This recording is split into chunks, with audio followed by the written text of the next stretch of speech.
হুটহাট করে যখন বাসায় মেহমান আসে, ঘরে কিছুই থাকে না, তখন কিন্তু চাইলে একটা ডিম আর ময়দা দিয়ে এই মজাদার নাস্তাটি সহজে ঝটপট বানিয়ে ফেলতে পারবেন।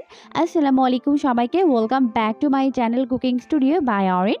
আজকে আপনাদেরকে দারুণ মজাদার একটি নাস্তা তৈরি করে দেখাবো, যেটা খুবই সহজে আর কম সময়ে যে কেউ বানিয়ে ফেলতে পারবেন। খেতে কিন্তু ভীষণ মজার হয়। আশা করছি বরাবরের মতো রেসিপিটি আপনাদের কাছে সহজ এবং ভালো লাগবে। তাহলে চলুন দর্শক, দেখে নেওয়া যাক এই রেসিপির পুরো প্রস্তুত প্রণালী। নাস্তা তৈরি করার জন্য প্রথমে একটি বোলের মধ্যে দিয়ে দিব 1.5 কাপ পরিমাণ ময়দা, 1/4 টিস্পুন পরিমাণ দিয়ে দিব লবণ, আর 1 চামচ পরিমাণ দিয়ে দিব চিনি। এখন প্রথমে ময়দার সঙ্গে লবণ আর চিনি ভালো করে মিশিয়ে নিতে হবে। ভালো করে মিশিয়ে নেওয়ার পর এখন এর মধ্যে অ্যাড করে দিব 1.5 চামচ পরিমাণ ইস্ট, অর্থাৎ ময়দা এবং ইস্ট সমান করে নিতে হবে। এরপর ময়দার সঙ্গে ইস্টটিকেও ভালো করে মিশিয়ে নিব।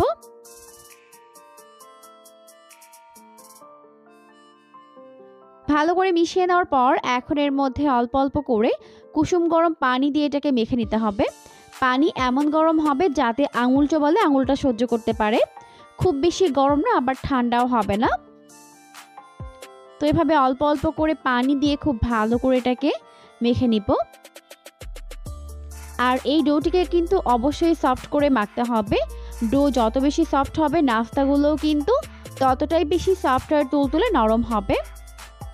তাই একটু সময় নিয়ে ডোটিকে সফট করে মেখে নিতে হবে। মাখতে মাখতে এই পর্যায়ে আমি এর মধ্যে দিয়ে দিব প্রায় 1 টেবিল চামচ পরিমাণ সয়াবিন তেল। তেল দিয়ে খুব ভালো করে এটাকে মেখে নিব। আর তেল দিয়ে মেখে নেওয়ার ফলে কিন্তু এটা আর হাতের সঙ্গে আঠালোভাবে লেগে যাবে না। তো ডোটিকে আমি খুব ভালো করে সফট করে মেখে নিয়েছি, দেখতেই পাচ্ছেন।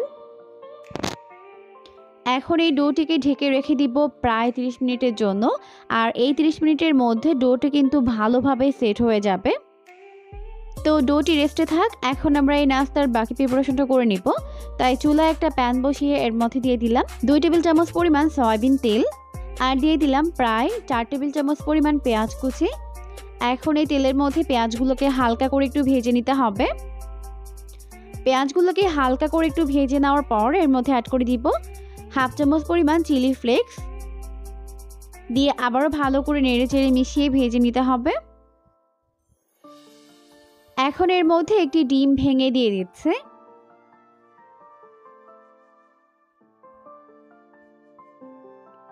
এরপর খুব ভালো করে এটাকে মিশিয়ে এরকম ক্রাম্বল করে নিতে হবে, দেখতেই পাচ্ছেন।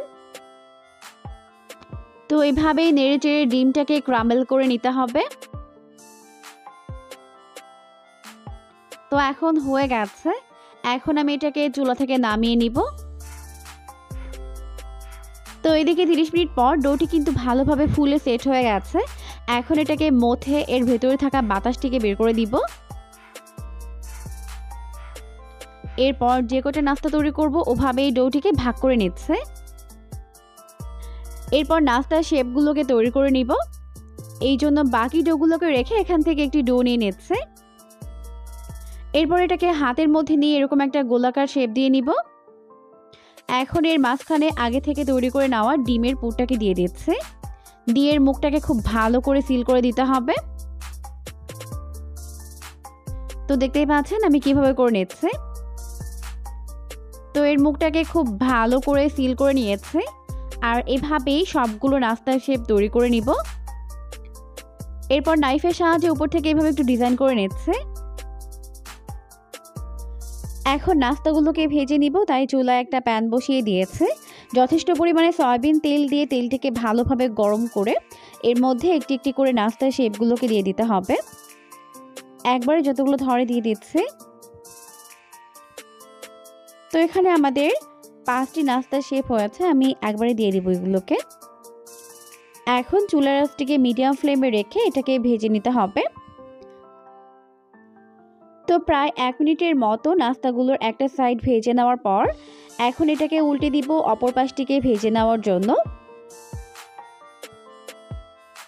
তো এভাবেই উল্টে পাল্টে নাস্তাগুলোর দুইটা সাইড গোল্ডেন ব্রাউন করে ভেজে নিতে হবে।